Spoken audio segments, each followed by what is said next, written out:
Point number है जी 379, ठीक है। Stratified cuboidal epithelium are present in, तो स्ट्रेटिफाइड क्यूबाइडल एपिथेलियम जो होती है वो पहले पसीना पहले था, ठीक है, वो स्वेट ग्लैंड में होती है, जबकि स्ट्रेटिफाइड कोलमनर जो होती है वो कॉलम्स ऑफ सैलिवरी ग्लैंड्स में होती है, ठीक है। अच्छा 380 एमसीक्यू है। A medical student is examining a slide under microscope, but he is unable to differentiate the gallbladder different from the colon. The point which help him differentiating the gallbladder from colon histologically will, gallbladder गला हुआ है, उसमें कोई सब mucosa नहीं होता, ठीक है। उसके बाद already discuss tubular structure with thick vascular wall and pseudo stratified epithelium, वो कौन सा होता है जिसकी थिक वेस्कुलर वॉल होती है, सूडो स्ट्रेटिफाइड एपिथेलियम होती है।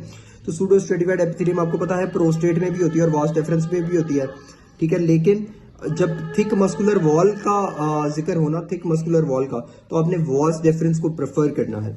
अच्छा उसके बाद आ गया elastic lamina propria non keratinized stratified squamous epithelium very vascular, तो वो वजाइना में होती है, ठीक है। उसके बाद पॉइंट नंबर है 381, the epithelium of terminal bronchiole is made up of. Terminal bronchiole में क्या होता है, सिंपल क्यूबाइडल होती है without goblet cells, because terminal bronchioles होते हैं उसमें goblet cells are replaced by Clara cells, ठीक है। Pre terminal bronchioles contain epithelium, जो प्री टर्मिनल ब्रोंकियोल्स होती हैं उसमें सिंपल कलमनर सिलिएटेड एपिथेलियम होती है। जो प्री टर्मिनल ब्रोंकियोल्स होती हैं उसमें सिंपल कलमनर सिलिएटेड एपिथेलियम होती है, जबकि जो होते हैं ना टर्मिनल ब्रोंकियोल्स उसमें simple cuboidal without goblet sales होगी, ठीक है। चलो जी उसके बाद आ गया जी कि प्री टर्मिनल ब्रोंकियोल्स में सिंपल कलमनर टू क्यूबाइडल होगा। उसके बाद टर्मिनल ब्रोंकियोल्स उनमें क्या होगी, सिंपल क्यूबाइडल होगी, जबकि रेस्पिरेटरी ब्रोंकियोल्स में simple cuboidal except where interpreted by alveoli है, और एल्विलर डक्ट्स और एल्विला में क्या होगी, सिंपल स्क्वेमस होगी, ठीक है। तो सिंपल सिलिएटेड कलमनर से बात शुरू हुई, ठीक है, फिर नीचे क्यूबाइडल हो गई और फिर सबसे नीचे क्या होगी, स्क्वेमस होगी।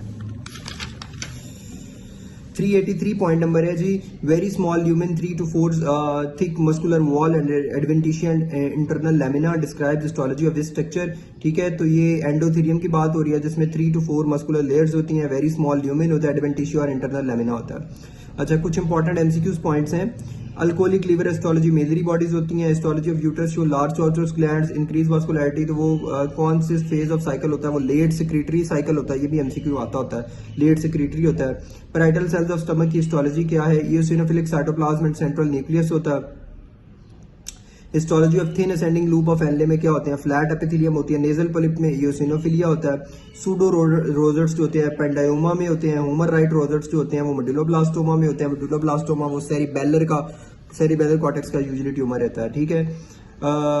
Child with soft tissue tumour histology of vimentin positive तो रेब्डोमायोसार्कोमा होगा, less amount of smooth muscle जो होते हैं वो सर्विक्स में होते हैं। 384 पॉइंट है, how macula densa cells are different from surrounding cells, ठीक है। तो डीप बेसल लैमिना जो होता है ना उसकी वजह से वो डिफरेंट होते हैं, ठीक है। अब decrease delivery of sodium to macula densa, release of renin, ठीक है। Histology of macula densa is equal to deep basal lamina, ठीक है। रेनिन रिलीज का सिंपैथेटिक स्टिमुलेशन होता है उसका स्टिमुलेंट। मैकुला डेंसा में बेसिकली क्या होते हैं, लार्ज सेल्स होते हैं विद प्रोमिनेंट न्यूक्लियाई, न्यूक्लियस जो होता है वो सेंटर में प्रोमिनेंट होता है, और स्कैटर्ड माइटोकॉन्ड्रिया इन पेरिफेरी, और छोटे छोटे माइटोकॉन्ड्रिया जो होते हैं वो स्कैटर्ड होते हैं। कंसंट्रेटेड यूरिन जो होता है वो formed when decrease plasma flow to macula densa. Thank you.